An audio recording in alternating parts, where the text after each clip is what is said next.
Hello, beautiful people. My guest today is Jonny Watson. And Jonny first came onto my radar when I was listening to the Modern Wisdom podcast, which is a great podcast that everybody should check out, and particularly the Life Hack series. And in this Life Hack series, you have Jonny, you have Dr. Yusuf Smith, episode 15, and you have Chris Williamson, and they just talk about different ways to improve our lives, little things that can help us in a number of different ways. So I first got turned on to him there. Then I find out that he runs an incredibly successful business that allowed him to quit his job as an accountant. And I really wanted to learn more about his story. In addition to that, he has also deadlifted 700 pounds. And that's absurd. And we spoke about that and what that means towards the end of this conversation. But overall, this was a really fun one for me. I enjoyed it tremendously. I hope you listening do as well. And also, if you haven't heard yet, I'm starting to post these episodes on YouTube, and starting on January 25th, the episodes will also have a video format too. So if you're not already, please subscribe on YouTube, subscribe on the podcast player you're listening to as well, if you want to help me out, and enjoy this episode, guys. Let's get right to it. Interesting people, thought-provoking conversations, nutrition for your brain. Journey through the minds of the world's top performers and discover what it really takes to achieve your highest version. This is the Danny Miranda Podcast. So, first things first is Dr. Yusuf described you as the smartest person he knows. So why did he say that? I have no idea. I have absolutely no idea. No, well, Yusuf and I have been running a business together for 10 years. So he doesn't give himself enough credit, but I guess we take like different responsibilities and roles in the business. I guess I've got to say it back, right? Like, he's also the smartest person I know, but probably for different reasons that he would say. So I do like the numbers side and the finance side and a lot of the marketing, like the ad side and all that sort of stuff. And he looks at that and thinks like, wow, Jonny does a spreadsheet, so that makes him smart. But Yusuf has just passed his medical degree. He's now a doctor, and he just sees through like large bodies of information and synthesizes them really quickly. So I guess it's probably the spreadsheet thing or the numbers thing is probably why he said that. Did he tell you, or did he just say that? He just threw it out there, and I was like, well, I have to ask Jonny about this. Yeah, it's the spreadsheets. Pretty sure. Talk a little bit about, few people have been with the same partner, whether that be business or relationships, for 10 years. So talk a little bit about why you think there's been success in that arena working together.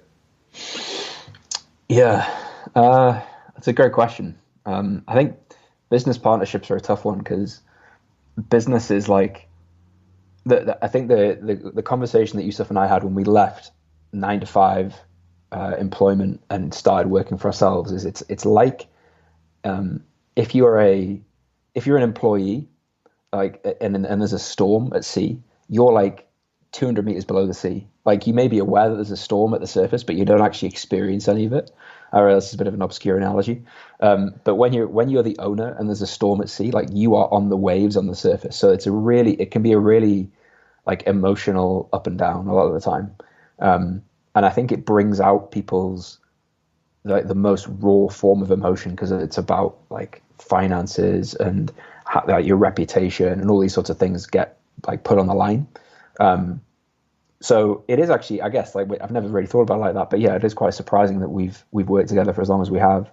I think, to be honest, it's just the fact that neither of us really take it personally. I don't really know why that is. It's always been the way that we do it. Like, we can have a disagreement and a serious conversation about work, and then work talk ends and we're friends again. So we were friends first, and then we became business partners. But we both just say like exactly what we think, and we both understand that it may be like an offensive topic or like something that may cause offense, but neither of us take it as a personal thing. I think that's really it. So just like complete transparency and honesty with each other, and then separate. We almost have like separate modes for friendship and business partner. Could you take us through one of those situations or disagreements, or where you've had to say something, or Yusuf has had to say something to you, where so just to give us a clearer example so people could latch onto it, if you don't mind. Yeah, of course. Yeah. Well, I'll use like a really simple example. So like when Yusuf does a lot of our Instagram stuff, like our social media, like our front-facing social media content.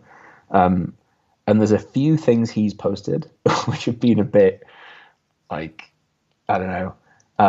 I look at it and think, not everyone's going to find that very funny, right? So like a bit on the line of someone might take that the wrong way, or like there's a bit too much skin on show there, or like he's in his pants. Why is he in his pants? All that sort of stuff. Where I have to basically ring him and say, like, we need to just take all this down, because it doesn't look right for the brand, and like people are gonna take it the wrong way. And that would be a primary example of normally, right? If someone has spent, an hour prepping content, putting it out there, they've posted it, it's had some feedback, it's getting likes, it's getting comments, and then someone rings them and says, I know you put all this work in, but you need to take it down again. That would be a prime example of like, that's wide open for someone to take offense to it. But usually what we do in that situation is just talk about it as though we aren't personally involved. So why might this be good for the business? Let's explore that. Why might this be bad for the business? How would we like advise someone else if we weren't involved in this? And we usually just reach a really like amicable agreement and decision. But that's the first thing that comes to mind. Does that kind of give you a good example? The sort of thing Absolutely. It sounds like the ability to separate yourself from the situation is the key, and that to not take things personally. Exactly. Yeah, exactly. Yeah, that makes a lot of sense. So one thing that Dr. Yusuf told me about, and that I did my research and found throughout it, was that you've deadlifted almost 700 pounds. So talk to me about that. That's something that few humans have done on this earth. And I assume that this was a project that was in the works for a long time. So talk to me about that journey. Sure. So like Yusuf and I know each other because we trained in the same gym, basically at school. And so it started out where like, I guess like everyone's first experience of doing a deadlift is, well, that's the most weight you can move on an exercise. So I'm going to try that one, right, and see how much I can do. So it started like that. And I think like I'm quite well known on like our Instagram for having long legs, right? Long legs and long arms, both of which are very favorable for deadlifting. So you get like really good leverages, and you can, I guess, lift more, especially long arms, very helpful because you have to move the weight as far. But I guess I figured that I had a slightly bigger deadlift than average, like of my friends in the gym at the time, which I think anybody who really gets into anything, it's normally because they try a little bit of it and realize, oh, I'm kind of all right at this, I think. So I'm going to do more of it. And that was like the positive reinforcement I needed to really double down on it.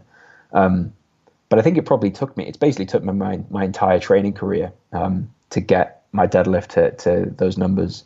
And it's strange because everybody says like, oh, that must feel so heavy. That must feel so like, so crazy to lift that. And there's an example. Have you heard of a guy called Ed Cohen? Have you heard of him before? Mm-mm. No, he's like widely regarded as like one of the best powerlifters or the best powerlifter ever. And people used to ask him in seminars, like, what was it like to like, whatever it was, like squat this much, like his max. And his response was always like, well, ask the person who asked the question, well, what's your max? And then whenever they said it's like, well, that's what my max to me feels like your max to you. So in terms of like what it feels like to deadlift that, or what it feels like to get stronger on a deadlift, it always kind of feels the same. It's always just as much as you can lift, and it feels heavy and it feels really difficult. It just so happens to be that the number's slightly more on the bar each time. And I guess just tolerating that for a long enough time, eventually, like, you end up hitting numbers that are like more than probably you ever would expect you would have ever been able to lift. So that's kind of how it happened. And I participated in powerlifting for several years, so that helps. Like, having the competitive aspect of it helps to stay motivated and interested in it. Breaking records and winning competitions and things like that really help you devote more time to it. But I think the answer is honestly just lots of boring time spent in the gym practicing.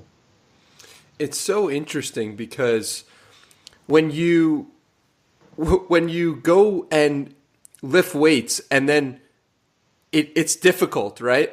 Your first thought might be, oh, like I want it to be easy. And I've caught myself thinking this at some times throughout my weightlifting careers, like, oh, I wish it was easier. But then I think to myself, it's never going to get easier. It's always going to feel this way. So I relate 100% to what you're talking about with your deadlift. Yeah, it's strange. I suppose there are subtle things that change. Like, you can tell. Like, I suppose you're still just a human at the end of the day, right? So like adding another 100 kilos to your deadlift, you can tell it's heavier because like you're slightly more sore the next day. You feel like you've been hit by a bus when you wake up the next morning. But it's not like the effort you have to put in to hit a 300 kilo deadlift is more, or a 700 pound deadlift is more than a 600 pound or a 500 pound or a 400 pound, if that's all you can do. Right. And you're absolutely right that, the stronger you get, it never gets easier. It ultimately just, the sessions take more time because you've got more warm up to do before you reach the set that you're trying to try. But it's exactly the same experience, which is, I've always found so strange as well. That, I guess the experience is the same, but I suppose the risk is higher. Like the injury risk is higher and the sessions take longer, and that's about it. And what I think about it is, when I'm starting something new, like, if I just do what I'm supposed to do in that day, then it's going to lead to the place where I want to be. So for this podcast, for example, it's like, if I just start and have one conversation, well, that's exactly what I'm going to be doing for the 1,000th episode, right? So it's like, it's weird to think about it like that, but you can actually do what you want to be doing. You just have to do it today and keep doing it, and you'll get better and better. It's kind of how I think about it, at least. Yeah, and like you're right there. I think that is pretty much everything. Like, pretty much every achievement is the experience of achieving the final thing is the same as the first step in that journey, more or less, right? Or it's very, very similar. It's just that the steps in between is what's like the part that no one likes to talk about because it's just boring a lot of the time. Or not boring, but it requires a lot of discipline to being very consistent with it. So as you say, like, doing 1,000 podcast episodes takes a while, or 1,000 hours of podcasting is going to take a long time. And a lot of people give up before they hit the end target. So I think that's just the difference. Yeah, absolutely. So one thing that I wanted to talk to you about was, you worked as an accountant before you went full-time into Propane. And I wanted to know what being an accountant has helped you with in your online business. If anything, you can say nothing. So probably less than you'd think. So like, part of being an accountant, at least like in the UK, I can't speak for other places, but generally you leave university and you are on this scheme, which for me was 3 years. And during that time, you are working for a firm. So you're doing like a full-time hours at a firm of accountants. And at the same time, you're revising, or like learning and revising for exams that like teach you the theory of what you're doing in your day job. So the benefit of it really is the stuff you learn is very, very practical. So you get to go into other businesses and see how they run, all the way from how they pay their employees or how they make sure when like bits of stock arrive that they've got all the stock and it's all matched up correctly, and how they make sure that the right amount of cash is in the bank and all these sorts of things, right? Stuff that's very practical that you wouldn't learn necessarily in a degree. And at the same time, you're learning like the theory of how business works in general. So a set of accounts and how accounting works. And I do remember leaving my accountancy job thinking like, oh, this will really help, right? Like not very many people who start a business from zero are also an accountant at the same time. And I thought it would help a ton. And I suppose it does from a, like obviously managing the finances and tracking the numbers, and you do develop an affinity with spreadsheets and things like that. But what Yusuf and I had no experience in at the time when we started was marketing, selling, delivering good customer experience, the tech side, the software side. And really that's what makes or breaks, certainly in online business, being able to actually get customers, because you can't rely on passing trade. You can't rely on someone walking past your gym or walking past your shop. You have to go out and get the people to come to you. That was the part that was the steepest learning curve. And that was the part that being an accountant didn't help with at all, unfortunately. So it did help. It was a really good baseline to have, and it's a nice like insurance policy to have. But probably not as much as people think. It probably doesn't help as much as you would assume. When did you know you could quit your job as an accountant? Take us through that story. So the way the structure works. So the 3 years you're like contract bound to not be able to leave basically while you're training. But once you qualify and you pass your exams, you are technically allowed to leave. And I actually left at the first available opportunity I had. And really, I think so. PropaneFitness was still running while we were both working full time. So we were doing it in evenings and weekends and things like that. And I think and a lot of my friends share this. So a lot of my friends are started working as accountant with, joining a group of people who are all the same age. You're all 21. You've just come out of university. You all think that this is going to be the start of this really long, successful career. I think we all kind of felt a little bit like it wasn't what we expected. So the corporate finance world, for a lot of people have this impression of what it's going to be like. And honestly, I think I found it just quite boring and quite thankless a lot of the time. And I couldn't really see myself doing it for very long. But in the evenings and the weekends, I was working on this project, this business that was actually starting to see some hints of success. We were actually getting some sales and getting some clients on board. And so I just reached this point really where when I passed my exams, I could either stay or take this risk and give it a try. And I basically took the view of, if I don't take the risk now, it'll probably be too late in a couple of years. So I basically the business was doing just enough that I could take a salary from it. So I quit with the view that I'm going to try this for a year and just hope it works. Hope the boat doesn't sink. But still doing it today, thankfully. And I remember while I was doing research for this that you started whistling one day when you quit your job and you're just working at home. And I found that to be so funny. Like your girlfriend or wife caught you and was like, whoa, like you're whistling. And yeah, I thought that was so funny. Yeah, you've really done your research. I don't even know where I said that, but it's true. I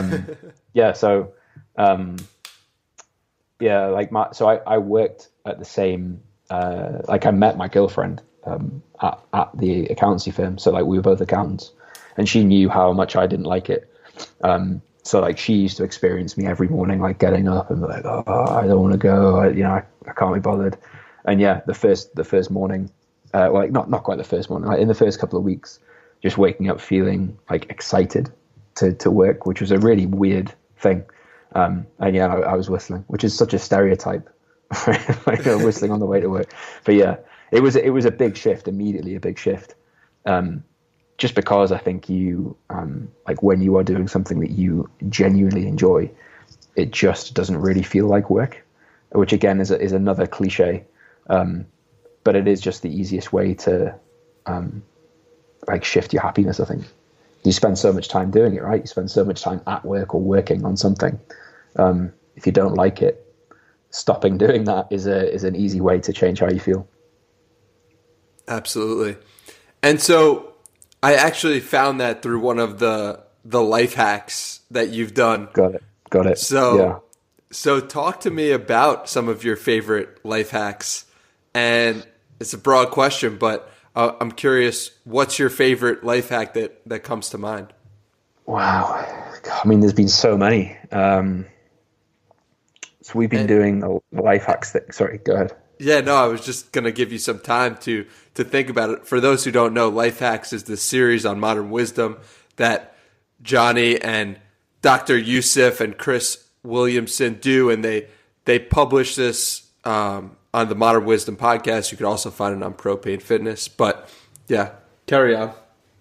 Yeah, so like we've been doing it for, I think we're on the second season of Life Hacks now. This was like it's now it was the 10 something, like 101, then 102, etc. Now we're in the 201s and stuff. So and there's even a PDF you can go and pick up of all of the ones that we've done.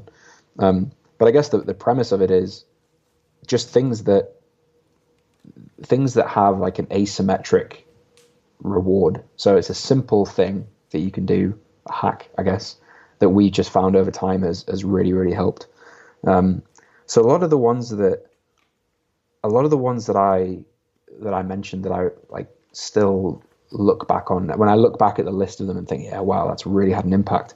A lot of them are things that I still do daily, but just don't really think about it because they're so impactful. So like a good example is, I have a scale like a body weight scale, just as part of, I guess, my like lifelong fitness interest. I just weigh myself every day.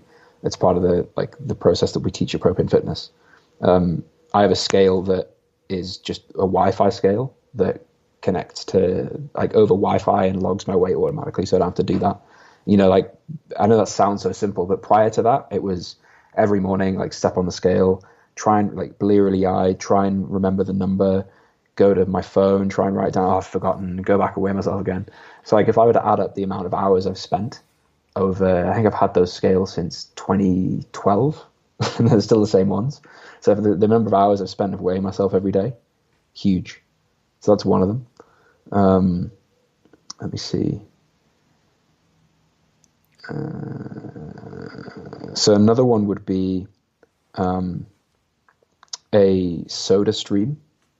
Do you guys have soda stream? Have you heard of that before? Yeah. Is that tell me about it. It's just like you make your own sparkling water. It's really simple. But like, again, that's something that you go from buying all the time to suddenly you've just got it on demand in your house. So it's like one purchase that quickly like levels up the access you have to that. And then the one that I'm the only one of the three of us who do life hacks who's done this. But getting a dog was like, so there's a thing in Atomic Habits by James Clear where he talks about looking for ways to like automate a habit so that you never have to, or automate something about your life so you never have to experience it again. And one of the examples he used was for like feeling happier and laughing was get a dog. And it's definitely right. Like every single day, every day of owning a dog, there's something to laugh at or smile about that would never have otherwise existed. So that's probably the master. Like if you like dogs, you like pets, that's the sort of thing that I think you'd regret, but never, like not regretted once. So those are three examples. It's really interesting because it seems like you're searching for the one activity that can impact so many other activities, and you just make that decision once, and exactly. And that's super helpful.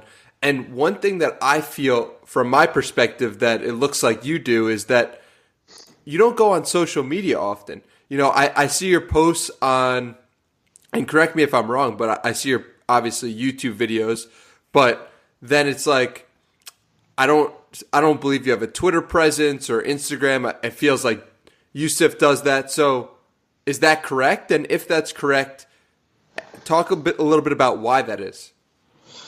Yeah, so that is correct. I think, firstly, it's never been something like posting personal stuff on social media. It's just never been something I really had an interest in. I don't know why. It's just like, it's never something that made sense to me. So I can remember when Facebook, like when my friends first got Facebook, right? So I can remember it's not very clear memories, I guess. I was a teenager, but I can remember when there was no Facebook or social media and when there was no Instagram. And I don't remember like when people started posting all the time. I don't remember it being an improvement. It just seemed to like add stress to people's lives. It was like something else to manage. So when obviously you're running an online business, that can be problematic, right? Like if you don't like social media, it can be a bit difficult sometimes. But I think we realized very quickly that the way to really build an online business doesn't, unless you already have a huge audience, unless you're an influencer with huge reach and that naturally comes to you, it's probably not going to be the thing that will sustain the business long term. So where I put a lot of my time into is the paid advertising side of it, or the automations and the system side of it that allows the business to run and reach like ultimately millions of people every month. So a lot of people see that as the boring aspect of it. It's numbers and ads are bad and spending money on advertising is bad and you should be doing it for free. But I spent equal time into figuring that stuff out, and that allows us to see the free social media stuff. So like what you see from Yusuf on Instagram and Twitter, just because he enjoys it, frankly. It allows us to see that as we do it because it's nice to have rather than we are reliant on it. And that means that the content that we put out there we're not trying to be something else or do something that we're not. It's just stuff we find interesting. So that's really why it's not, I guess we don't have to make the business work. But also I've never really found it came naturally, and I've never really enjoyed it. It's really interesting. And it leads me to ask you, what are some of the best ways you found to use paid advertising to help Propane Fitness? Sure. So I think the biggest misconception people have about paid advertising is that by itself, it's somehow magical, right? Like if you run an advert, if you run a Facebook ad, suddenly all your problems go away and you bring all these customers in. Really, it's just, if you think about it in the simplest sense, like if you post something on Instagram, a percentage of your followers see it, or if you're very, very good at it, maybe people who've never heard of you before see it. And the cost of that is time. So you had to make the content, you had to put thought into the content, you're contributing to the platform, and in exchange, they are giving you impressions to their audience, right? Instagram's audience or Facebook's audience or Twitter's audience. And all ads do is they basically short circuit that. So instead you're saying, look, I'll give you $100 and in exchange, I want you to show it to this many thousand people. But unless you have an unlimited pot of money, that breaks very quickly, right? Because you have to make the money back. It's not, if people just see your posts or see your brand, it doesn't automatically make it profitable for you. So really, it's not about what to do with the paid ads. It's about what happens after somebody clicks on an ad. And that's really what we put the time and effort into finessing. So it's like, what is the best customer experience, or what is the best experience somebody could have after finding out about us for the first time that would allow them to make a decision of, I'd like to work with these guys or not. And that's something that you can tweak and change behind the scenes. And that's what's allowed us to bring customers into the business, and still what we do today, predominantly to bring customers into the business. So it's the after click experience, I guess, that's more important. How do you communicate with someone that you are the coach for them, that the way you help people is the way that would help them, and that what you have to offer is what they're looking for, basically. And that happens. Sorry, go ahead. No, I was just going to say, take us through that funnel. I'm very curious about what it looks like after someone clicks.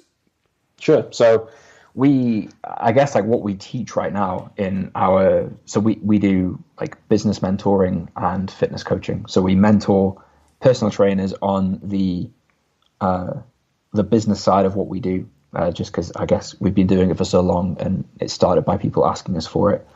And the process we teach in that is it's a 14-day sequence, where over that 14 days, you're basically assuming someone's a stranger on day one. It's like, well, what questions do they have? So they know that they want to lose weight. They just don't know why they should listen to you about weight loss, right? Because who are you, right? Is this a scam? How does online coaching work? All these sorts of questions are basically forefront of their mind. So during those 14 days, it's bits of content, it's video, it's downloads, it's text, basically just to try and convince them that all those things aren't true, right? You aren't a scam. You aren't just going to take the money and then never deliver anything. This is how the service works. This is why online coaching might actually be more convenient than offline coaching. This is why your methods are different to other people, giving them free value, free information, and then just presenting the paid version of what you do as the logical next step for them. I love what you guys do with the organic, and I think it helps legitimatize what you're doing with the paid. You know what I mean? Mm-hmm. And because personally, I'm just thinking about if I got these ads from these guys and then I clicked through and I didn't see them posting anything on their Instagram or didn't see them posting anything on YouTube, I'd be like, well, what's going on here? Like, why aren't they doing that? You know, and I think it mm-hmm. works in tandem, and I think that's really beneficial. But thank you for breaking that down. It very helpful from my perspective. Yeah, no problem. So I guess the way we see Instagram or a website or like any social media or a website is if someone sees an ad for exactly as you just described, right? So they see an ad from you about the first time, they're naturally very skeptical, right? So they might click and they're starting to go through this funnel and they're thinking about it, like it's a bit interesting, but ultimately they're still skeptical. One of the first things those people do generally is they just Google you, right? So they'll Google the business name or they'll Google the name of the coach. And if nothing shows up, it's probably not the best sign, right? It doesn't work in your favor. So, or they might search for you on Instagram or Twitter or Facebook or whatever, or YouTube. And so whatever they find there, that's just helping to convince them either way, right? Maybe they find it and they see a video of Yusuf in his pants doing something weird and think, you know what, these guys aren't for me, right? Or maybe they see a video of Yusuf in his pants and think, you know what, like these guys seem legit. I'm in. Like, where do I sign up, right? So, but the point is, and I think the misconception of organic in general is people think if I just post stuff, people will find me somehow, right? But there's so many Instagram accounts, there's so many social media accounts, so many websites, so many people trying to do the same thing as you, that it's just hard to find and reach new people every day. But if you have a way of doing it with advertising, and then you can introduce them to things like your organic channels or your podcast, then that's how those things really help the buying process for people, and like learn about who you are and what you're like and what you find funny and what you don't find funny and all those sorts of things. So that's how, those things, you're 100% right. Like they definitely work in tandem, and one without the other will always struggle. It's really interesting. And one of the things that I wanted to ask you about, kind of changing gears a little bit, is you seem like someone who's very thoughtful, and I'm curious what in the past year, let's say, have you changed your mind on? Oh, what a question. So I think probably we just like brought on someone in Propane as a community manager, I guess is their official title. He's called Alex. He's awesome. He's been working with us full time for a while now. I was pretty sure, because of the nature of what we do, right? We don't have an office. It's all remote. Yusuf and I do this full time. We have everything we need. We shouldn't need help, basically, right? We shouldn't need to hire people. We're not confined really by how many hours we have in the day, that much. So I didn't think we'd need to employ anybody really for the business to grow. And it was only after hiring someone for the first time, full-time staff member, that you realize the perspective that they bring that you just can't see yourself. So like things that Alex will raise on a daily basis that I would never have seen or never, it's just a new set of eyes, a new way of thinking that can really just help you like expand what you're doing. So I've always been sold on the idea of hiring coaches, and like Yusuf and I always hire coaches. But I think we both thought for a long time that we would always just be able to run this ourselves, and we wouldn't need anyone else in the team. So that probably in the biggest decisions we've made, that would be number one. Like as a thing, this definitely changed my mind on. Now I'm looking at it as like one of the best decisions we've made business wise, versus something that I thought we'd never have to do. I'm curious about something that Alex has brought up, or another set of eyes has brought up that you didn't think of, if you don't mind sharing. Yeah, sure. So I guess like a lot of it is ironically about our content strategy. So the way we use these platforms, the effort we're putting into these platforms, the production quality we put out there, how often we should be doing things like a podcast or YouTube, how we communicate with clients as well. So we would say, like, so for example, like it was our belief for a long time that Yusuf and I had to answer every single email that the business received, because people are emailing us, right? They're like often addressed to me or to Yusuf. And then if we didn't reply to the email and someone else did, that looks bad, right? And when Alex came in, he saw that was happening, raised that like no other big businesses really do that. Let me try and take care of that. And suddenly, 2 weeks later of him doing it, freed up so much of our time and nothing bad happened. So I think a lot of it is that just because when there's just two of us running the business, and we have these beliefs that we agree on, Yusuf and I, and someone else comes in and goes, have you thought about what would happen if you did the opposite of that or stop doing that? And you try it and it works, it completely like changes your mind or shifts what you think is possible. So yeah, I think he's very good at spotting things that Yusuf and I do that we shouldn't be doing. It's like very manual things, or maybe things that we should be spending more time on, and like calling us out on it. So those are some examples. What types of traits do you look for when hiring someone? So, I mean, I don't know, to be honest. So the way we hired Alex was he actually reached out to us. So I guess that leads into something that made us decide to hire him. That he's a very like high agency person. He got in touch with us, asked for a free internship, and then basically like roles and tasks that he kind of suggested he could help us with and take care of ended up becoming a full-time position for him. So it's not even necessarily that we were actually looking for somebody. It was he was proactive and he reached out to us and basically helped us make a decision very, very easily. But we have very, very little experience in kind of, we were actually a year ago when we considered this, we were going to like put messages out and look at CVs and all that sort of stuff.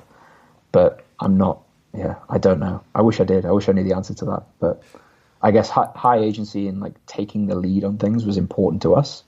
But I don't know how you assess that on a CV basis or like an application basis.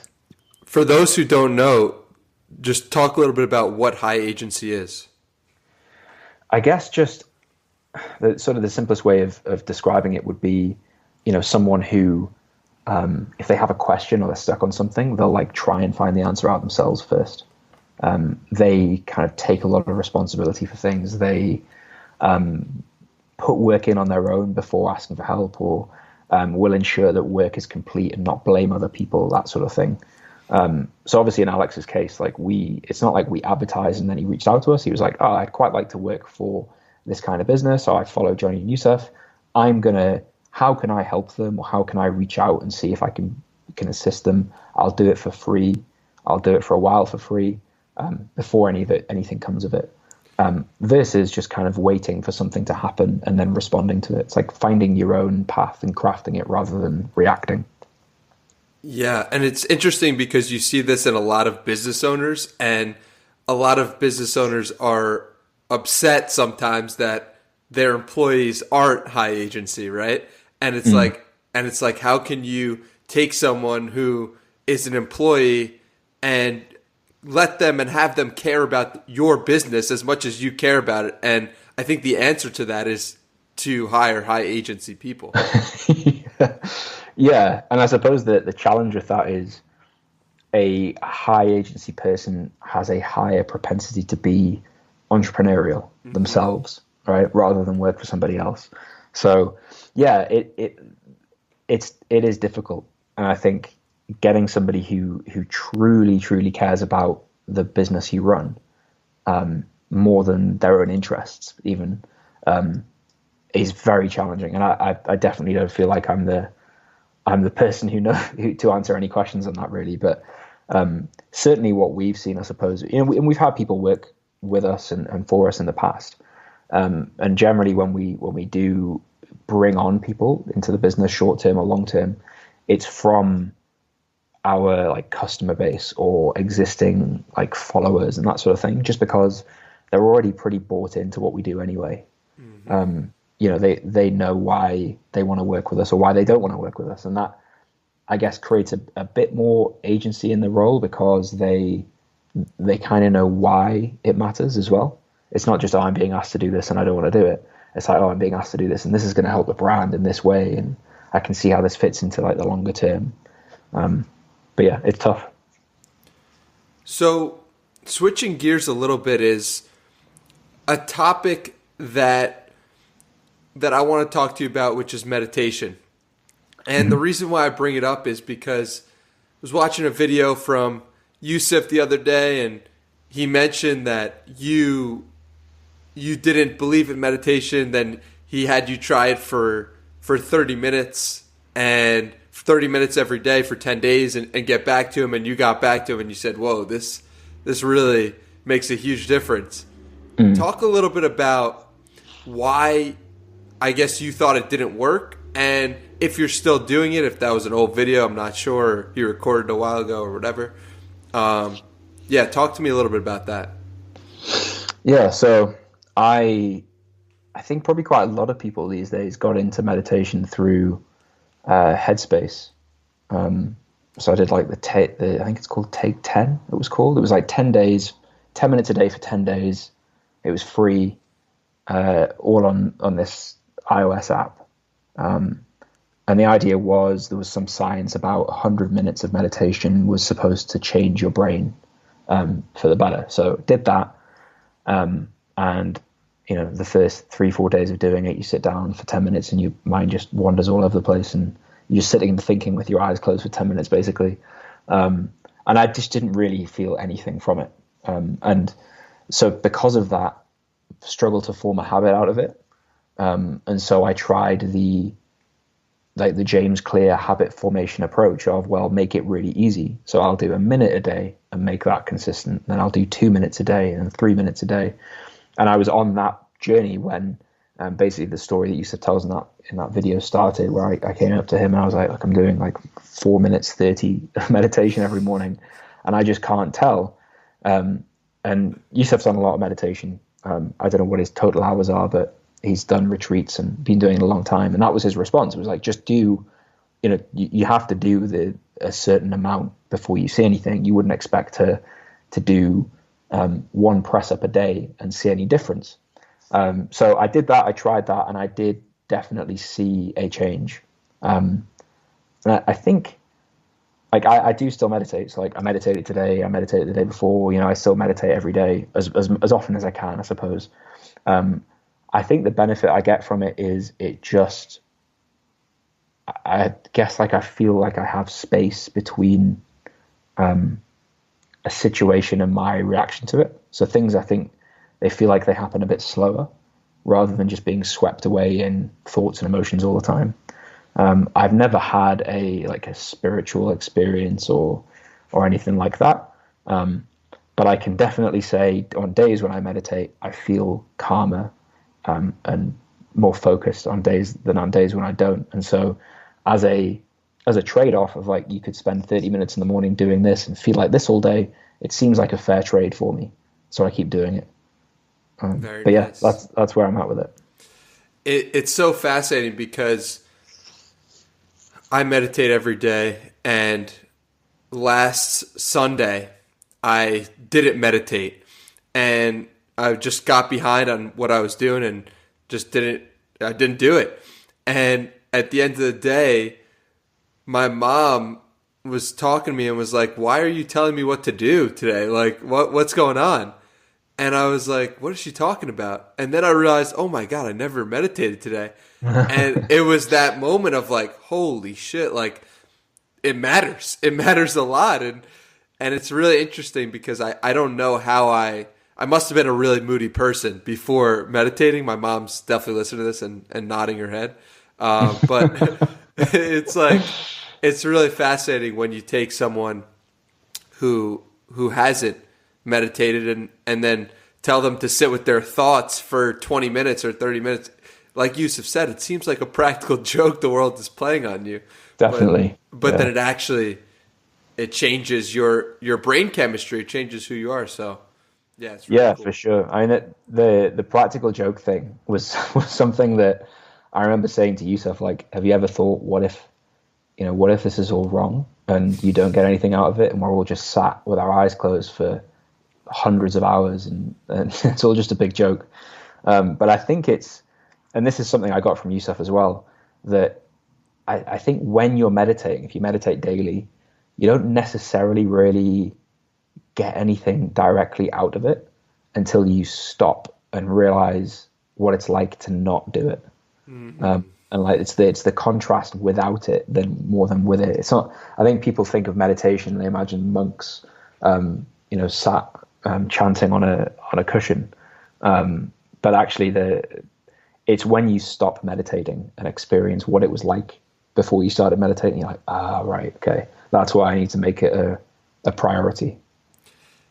It's almost the same with lifting weights or exercise as well. It's like if you stop doing it for any considerable time, you're like, oh wow, I was living like this before.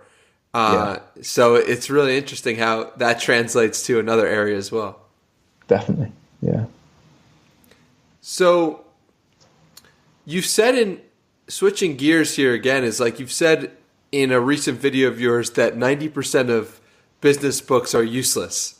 And so what the question that popped out to me was, well, what are the 10% that you recommend, or give me some of those, because those are the ones we should want to read. Those are the ones to read. Yeah. So I guess what that video was talking about, it was more a comment on the culture around reading. So, and it's something that Yusuf and I were swept away in for a long time, was this idea that if you're not reading like a book a week and that sort of thing, that you're not learning enough and you should be trying harder and that sort of stuff. Whereas actually, if you take any one of the big sort of operating system style books, so I don't know if you heard of Deep Work, for example, by Cal Newport, or Digital Minimalism, or anything like that. They're staring at me right now. Well, awesome, yeah. So like, if you take even just Deep Work, right, as a book, as an example, a lot of people read that and think like, oh yeah, wow, like that's a really good book, and then they move on to the next one. And really, like if all you did for a year was just make it your mission to just apply all of the lessons from Deep Work, you would get such a return on that investment, and like your life would completely change. But that's like the boring side of it, right? Back when we were talking about deadlifting, it's like everyone wants to try the new training program rather than stick with the same one and deal with the plateaus and the difficulties, and like just stick with the boring stuff that ultimately drives progress. So I think what Yusuf and I were trying to put across with that episode is, rather than just reading things all the time, especially business books, because a lot of them are one idea or one concept that is expanded into 200-300 pages, rather than being a complete manual on how to run your business. So most books are especially like self-help, self-development books and business books, are a single concept that really the difficulty is not in reading the book, it's in consistently applying the thing that they're teaching or the concept that they're trying to put across.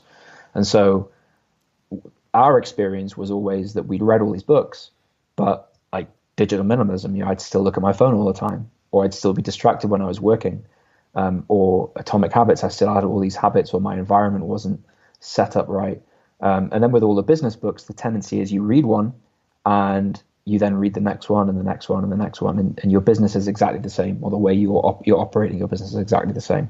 So that's really all we were trying to get across, that there's a thirst for knowledge generally, that if you read the next book, that has the answer, when actually the answer may be in the last 10 books you read. And it's just the harder side of it is taking all that information and thinking, right, how am I going to actually put that into practice rather than just read the next thing. So that's what we were trying to get across. Yeah. And it reminds me of a story from Matthew McConaughey, who read a book in college before he was a famous actor. And the book is called The Greatest Salesman in the World. And in the book, it talks about rereading each chapter 3 times a day for a month straight. So, and there's 10 chapters to read. So you end up reading the book for 10 months and rereading it over and over and over again. And after he read this book, The Greatest Salesman in the World, he then goes on to start his Hollywood career. He lands roles left and right. And it talks about exactly what you're saying, which is like just applying one really good book over and over and over again and rereading it and learning from it. It sounds bizarre because that's not how we think of reading a book, but that might actually be the best way, right? Yeah. I mean, I guess it's just not as exciting, right? Like it's, no one wants to hear that side of things, I suppose. They just want to hear that, so-and-so's got a new book out, and maybe that might be the stuff you've not heard before. That might be where the secret is.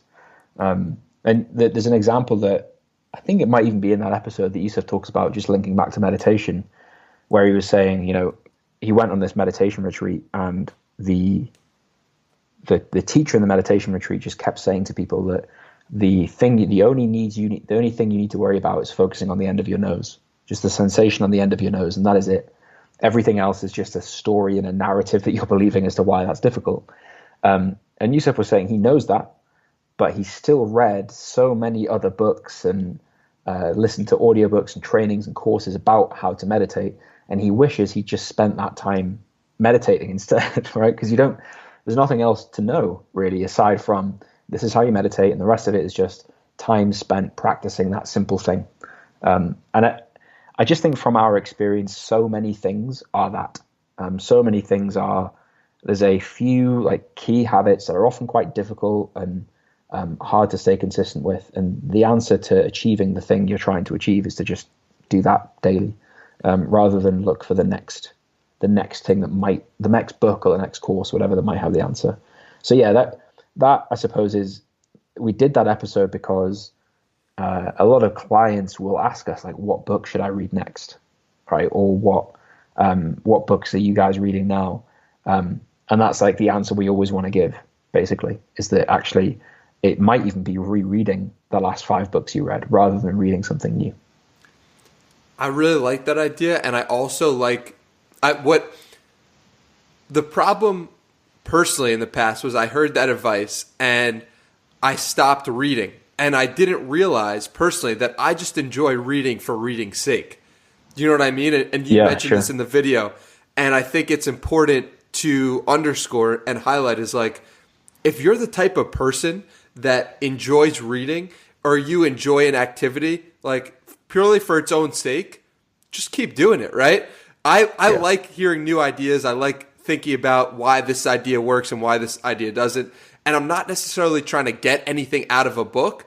And therefore, when you're doing something for just the inherent purpose of doing it, it's almost like that's the best. And so don't let our advice here or, impact your behavior in any way if you just enjoy doing it. So I just wanted to throw that caveat out. Yeah, absolutely, man. Yeah. So there's something that we spoke about on Modern Wisdom recently. We do it might even mean a life hack actually. So one of the things I raise as a life hack, which is really simple, is just like whenever you feel like confused or not sure what to do.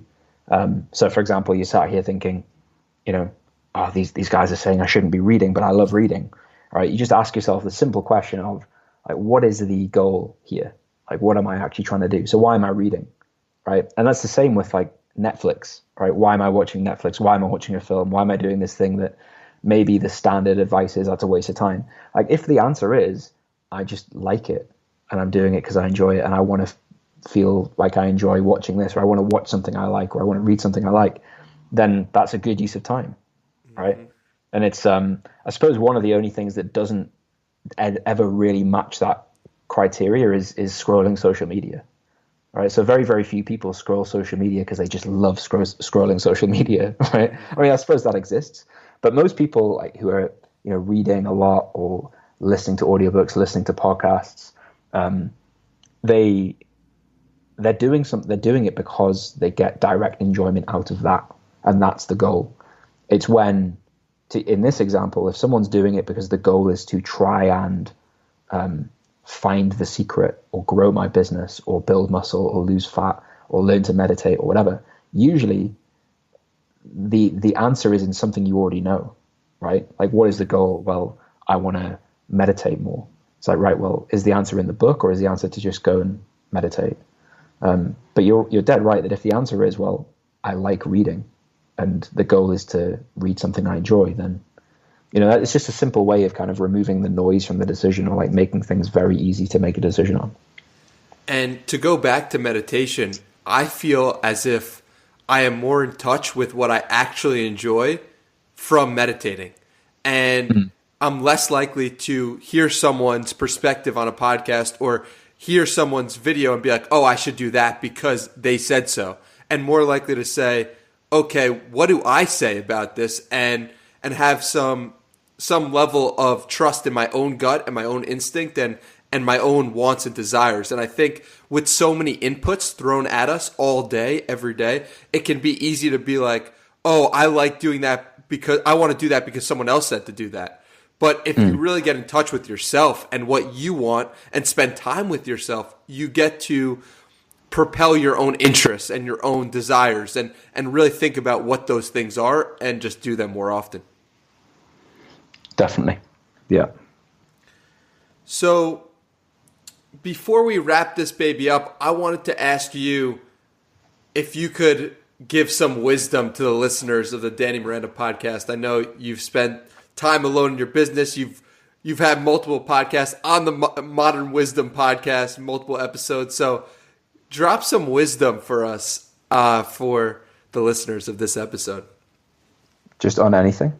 On anything. Up to you. Dealer's choice. Okay. So I would say, I guess, like, are your listeners, are they business owners? Do they work a job or anything like that? Do you know generally, or all over the place? It could be anyone. Okay. Well, so I think like a bit of advice that I wish someone had given me sooner, or I suppose I've never really been given advice at all.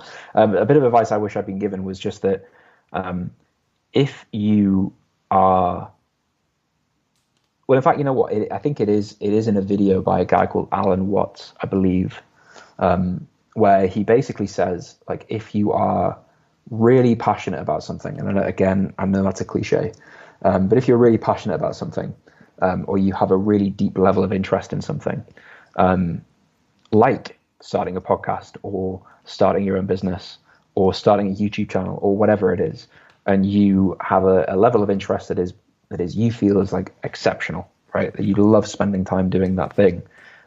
Generally speaking, you will end up being better than average at it because of how interested you are in it.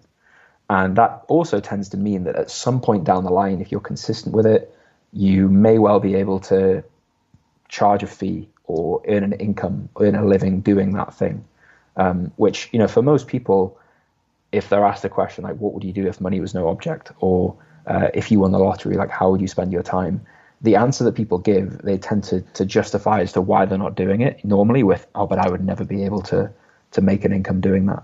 And that's what I used to think with like what I do now. So I never used to think that I'd be able to coach fitness online and enough money to live. But, because Yusuf and I are both passionate about it and super interested in it, it's like all we think and talk about.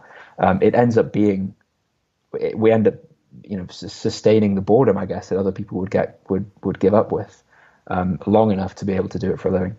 So I guess that would probably be the idea that's probably changed my life the most. So I think it's from a guy called Alan Watts. I hope I'm not misattributing that. He's like a British, like a writer and a philosopher, I think. But it's in a popular video. But yeah, that would be my chosen bit of wisdom.